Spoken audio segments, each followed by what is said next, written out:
Ekonomi, Prodi Manajemen, semester 4. Video ini dibuat untuk menyelesaikan salah satu tugas dalam mata kuliah Teori Pengambilan Keputusan dengan dosen pengampu Ibu Rapika Ratik Sri Murni, STP, MSI. Kami dari kelompok 10, terdiri dari 2 anggota kelompok. Sebelum kami masuk ke pembahasan lebih lanjut, izinkanlah kami memperkenalkan diri terlebih dahulu. Yang pertama saya sendiri, Ainelis. Selanjutnya ada Siti Nurlita. Baiklah, kami dari kelompok 10 akan mempresentasikan materi dengan judul Sistem Pendukung Keputusan Pemeliharaan Karyawan Terbaik menggunakan metode AHP PTNGK BUSI Indonesia. Perkembangan teknologi komputer mempermudah sistem informasi dan pengambilan keputusan. Nah, sistem pendukung keputusan ini membantu manajemen pengambilan keputusan semi terstruktur secara logis dan berbasis analisis. Nah, prosesnya meliputi pemahaman, perancangan, dan pemeliharaan. Diagram alif datanya digunakan untuk menggambar alur informasi sistem secara visual dan terstruktur. Nah, di PTNGK BUSI Indonesia ini, pemeliharaan karyawan terbaik masih dilakukan secara manual dan kurang objektif. Nah, karena dipengaruhi hubungan pribadi, penelitian ini bertujuan mengembangkan sistem SPK terkomputerisasinya agar proses pemeliharaannya lebih akurat, efisien, dan sesuai kriteria perusahaannya. Tujuan penelitian ini untuk membangun sistem pendukung keputusan terkomputerisasi untuk memilih karyawan terbaik secara objektif dan sesuai aturan perusahaan. Hasilnya juga diharapkan bermanfaat bagi peneliti ini di bidang serupa.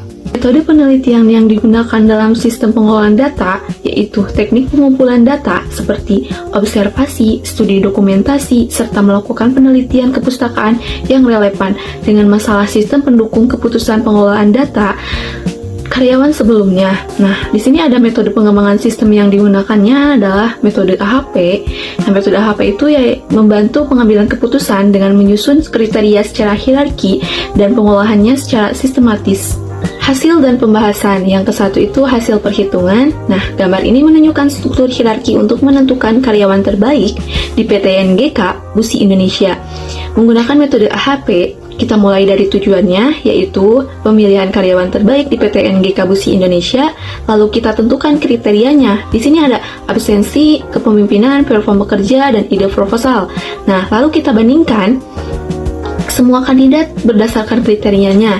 Nah, di sini alternatif atau kandidat yang dinilainya ada 4 orang, yaitu Hanafi, Faisal, Helmi, Siti Khalila, dan Kamila Sapitri. Nah, masing-masing karyawan dinilai berdasarkan keempat kriterianya dengan skala penilaiannya seperti sangat baik itu 100, dan baik itu 75, dan rata-ratanya 50. Nah, baik, untuk selanjutnya yaitu ada hasil perhitungannya. Nah, di dalam jurnal terdapat tabel matriks perbandingan kriterianya. Kemudian kami hitung kembali matriks normalisasi perhitungannya. Nah, setiap matriks perbandingan kriterianya, yang satu banding kita jumlahkan. Berapa hasilnya? Misalnya 1:2 hasilnya 0,5 dan selanjutnya. Semuanya dijumlahkan dan setiap kolomnya dan ditotalkan. Kemudian ada hitung normalisasi setiap kolomnya, yang mana matriks perbandingan kriteria dibagi dengan jumlah dari setiap baris. Kedua, menghitung weight sum vektornya, di mana jumlah baris dibagi dengan jumlah kriteria. Misalnya baris pertama absensi, jumlah barisnya 1,8633 dibagi dengan jumlah kriterianya yaitu 4. Nah, menghasilkan vektor bobotnya. Kemudian yang ketiga, menghitung konsistensi vektornya. Dari mana hasil 1,8866, yaitu dari nilai matriks perbandingan yang pertama. Baris pertama dikali dengan weight vektor yang keempat itu. Nah, kemudian dimasukkanlah dengan rumus yang dibagi weight vektor atau bobotnya satu per satu. Nah, untuk yang keempat, menghitung nilai rata-rata dari konsistensi vektor. Dari jumlah konsistensi vektor semuanya ditambahkan, kemudian dibagi dengan 4 dan menghasilkan nilai 4,0303. Kemudian dimasukkan untuk menghitung nilai konsistensi indeksnya. Dikurangi 4, dibagi 4, dikurangi 1. Dan dapatlah nilai 0,0101. Nah, untuk yang keenam, menghitung nilai konsistensi rasionya, di mana 0,01 yaitu tadi nilai konsistensi indeksnya dibagi dengan nilai IF dan jumlahnya 0,0112. Karena CR-nya kurang dari 0,100 berarti preferensi pembobotannya yaitu konsisten.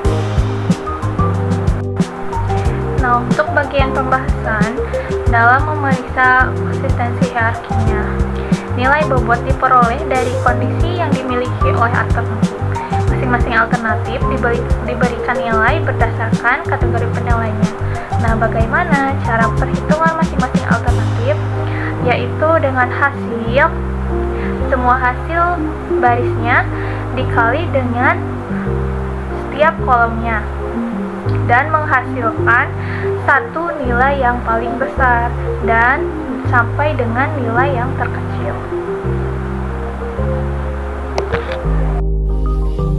Kesimpulannya, berdasarkan hasil perhitungan Carmela Sapitri memperoleh skor tertinggi dan layak menjadi karyawan terbaik di PT NGK Busi Indonesia ini. Nah, sistem ini dirancang untuk mempermudah proses penilaian yang sebelumnya masih manual. Nah, dengan metode ini, keputusan menjadi lebih cepat, objektif, dan terkomputerisasi. Sekian dari kelompok kami. Terima kasih. Assalamualaikum warahmatullahi wabarakatuh.